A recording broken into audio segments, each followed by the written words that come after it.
तो वो कौन सा कानूनी ढांचा है जो भारत को एक साथ जोड़कर रखता है? चलिए, अगले 5 मिनट में हम उन्हीं बुनियादी संवैधानिक मूल्यों को समझते हैं जो हमारे 1.4 अरब लोगों के देश को रास्ता दिखाते हैं। कॉन्स्टिट्यूशनल लॉ के एग्जाम्स, हाँ थोड़े मुश्किल तो हो सकते हैं, इतना कुछ याद जो रखना पड़ता है। पर सोचिए, कैसा हो अगर सबसे ज़रूरी कॉन्सेप्ट्स सिर्फ 5 मिनट में साफ हो जाएं? तो बस इसे एक लास्ट मिनट रिवीजन गाइड की तरह देखिए। तो हम शुरुआत करेंगे एक बड़े पर्सपेक्टिव से, संविधान की नींव को समझने से। फिर हम दो सबसे ज़रूरी आर्टिकल्स पर फोकस करेंगे, इक्वालिटी और लिबर्टी। और आखिर में इन सबको एक साथ जोड़कर देखेंगे। तो चलिए शुरू करते हैं। किसी भी मजबूत इमारत की तरह इंडियन डेमोक्रेसी की भी एक ठोस बुनियाद है, और ये बुनियाद दो कॉन्सेप्ट्स पर टिकी है। एक है कॉन्स्टिट्यूशन यानी संविधान, और दूसरा है कॉन्स्टिट्यूशनलिज्म यानी संविधानवाद। आइए समझते हैं कि ये क्या है। तो कॉन्स्टिट्यूशन को ऐसे समझिए कि ये देश की सबसे बड़ी रूल बुक है। मतलब ये सिर्फ कोई आम कानून नहीं है, ये वो सुप्रीम लॉ है जो सरकार को भी बताता है कि उसकी हदें क्या हैं। इसे कॉन्स्टिट्यूएंट असेंबली ने देश के लोगों की तरफ से बनाया था, और पता है, पार्लियामेंट भी इसे अपनी मर्जी से बदल नहीं सकती। अच्छा, तो अगर कॉन्स्टिट्यूशन रूल बुक है, तो फिर ये कॉन्स्टिट्यूशनलिज्म क्या चीज़ है? ये कह सकते हैं उस रूल बुक को इस्तेमाल करने का तरीका है। ये एक सोच है, एक फिलॉसफी है जो कहती है कि सरकार की पावर अनलिमिटेड नहीं होनी चाहिए। इसमें चेक्स एंड बैलेंसेस होते हैं ताकि ये पक्का हो कि पावर का गलत इस्तेमाल ना हो। इसको ऐसे भी देख सकते हैं, कॉन्स्टिट्यूशन अगर शरीर है तो कॉन्स्टिट्यूशनलिज्म उसकी आत्मा है। एक रूल बताता है तो दूसरा पावर को काबू में रखता है, और एक आज़ाद समाज के लिए ये दोनों ही बेहद ज़रूरी हैं। तो अब जब बुनियाद समझ आ गई है, तो चलिए संविधान के दिल तक चलते हैं, यानी इसका प्रियम्बल। देखिए, प्रियम्बल सिर्फ एक इंट्रोडक्शन नहीं है, ये एक वादा है। वो वादा जो उन बुनियादी वैल्यूज को बताता है जिन पर भारत खड़ा है। ये 4 पिलर्स हैं, जस्टिस, लिबर्टी, इक्वालिटी और फ्रेटर्निटी।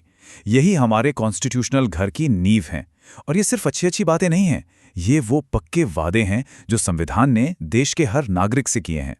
तो सवाल ये है कि संविधान इन बड़े बड़े वादों को हकीकत में कैसे बदलता है? जवाब है स्पेसिफिक आर्टिकल्स के जरिए। चलिए, इनमें से पहले पर फोकस करते हैं, आर्टिकल 14, जो बात करता है इक्वालिटी की। आर्टिकल 14 हमारे फंडामेंटल राइट्स का बेस है। इसका मैसेज बहुत सिंपल लेकिन बहुत पावरफुल है। कानून के सामने सब बराबर हैं, कोई छोटा बड़ा नहीं। ये एक तरह की शील्ड है जो हमें सरकार की मनमानी से बचाती है। तो असल में आर्टिकल 14 क्या-क्या गारंटी देता है? एग्जाम के लिए ये पॉइंट्स बहुत जरूरी है। पहला, ये धर्म, जाति, जेंडर के आधार पर किसी भी तरह के भेदभाव को रोकता है। दूसरा, ये कानून के इक्वल प्रोटेक्शन का वादा करता है। तीसरा, सरकार मनमाने ढंग से लोगों को अलग अलग ग्रुप्स में नहीं बांट सकती। और हाँ, ये अनटचेबिलिटी जैसी बुराइयों को भी खत्म करता है। इक्वालिटी तो बहुत जरूरी है, लेकिन सोचिए, बिना आज़ादी के इक्वालिटी का क्या फायदा? यहीं पर आता है आर्टिकल 21। ये हमारे जीने के हक और पर्सनल लिबर्टी यानी व्यक्तिगत स्वतंत्रता की रक्षा करता है।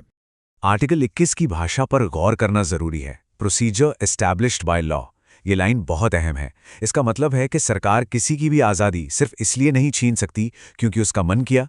उसे एक फेयर और जस्ट कानूनी प्रक्रिया का पालन करना ही होगा। ये मनमानी पावर के खिलाफ एक बहुत बड़ी गारंटी है। और हाँ, पर्सनल लिबर्टी का मतलब सिर्फ जेल से बाहर रहना नहीं है। सुप्रीम कोर्ट ने इसे बहुत वाइडली इंटरप्रेट किया है। इसमें कहीं भी आने जाने की आज़ादी, कहीं भी रहने की आज़ादी, और सबसे ज़रूरी एक डिग्निटी वाली, इज्जत वाली ज़िंदगी जीने का हक भी शामिल है। तो हमने पजल के दो बहुत ज़रूरी टुकड़े देख लिए, आर्टिकल 14 और 21। अब जरा एक स्टेप पीछे हटते हैं और देखते हैं कि ये फंडामेंटल राइट्स की पूरी बड़ी तस्वीर में कहाँ फिट होते हैं। तो कुल मिलाकर कितने फंडामेंटल राइट्स हैं? जवाब है 6।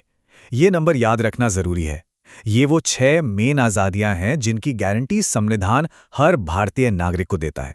तो इक्वालिटी और फ्रीडम के राइट्स के अलावा इसमें राइट अगेंस्ट एक्सप्लॉयटेशन भी है, धार्मिक स्वतंत्रता का अधिकार भी है, कल्चरल और एजुकेशनल राइट्स भी हैं, और सबसे ज़रूरी राइट टू कॉन्स्टिट्यूशनल रेमेडीज़। ये सब मिलकर एक ऐसा मजबूत फ्रेमवर्क बनाते हैं जो हमारी डेमोक्रेसी को प्रोटेक्ट करता है। तो हमें ये सारे राइट्स तो मिल गए, गारंटीड हैं, पर क्या कहानी यहीं खत्म हो जाती है? क्या एक नागरिक होने का मतलब सिर्फ सरकार से अपने हक लेना है या कुछ और भी है? कहते हैं ना, हर अधिकार के साथ एक जिम्मेदारी भी आती है। हमारा संविधान भी इस बात को मानता है। आर्टिकल 51A में जो हैं हमारी फंडामेंटल ड्यूटीज, ये वो जिम्मेदारियां हैं जो हमें एक नागरिक के तौर पर देश के प्रति हमारे फर्ज की याद दिलाती हैं। और यहीं से एक बुनियादी सवाल उठता है, राइट्स और ड्यूटीज के बीच सही बैलेंस क्या है? हक हमें पावर देते हैं तो कर्तव्य हमें एक साथ जोड़ते हैं। इस बैलेंस को समझना सिर्फ एग्जाम के लिए जरूरी नहीं है, बल्कि एक एक्टिव सिटीजन होने के लिए भी जरूरी है। ये एक ऐसा सवाल है जिस पर हम सबको सोचना चाहिए।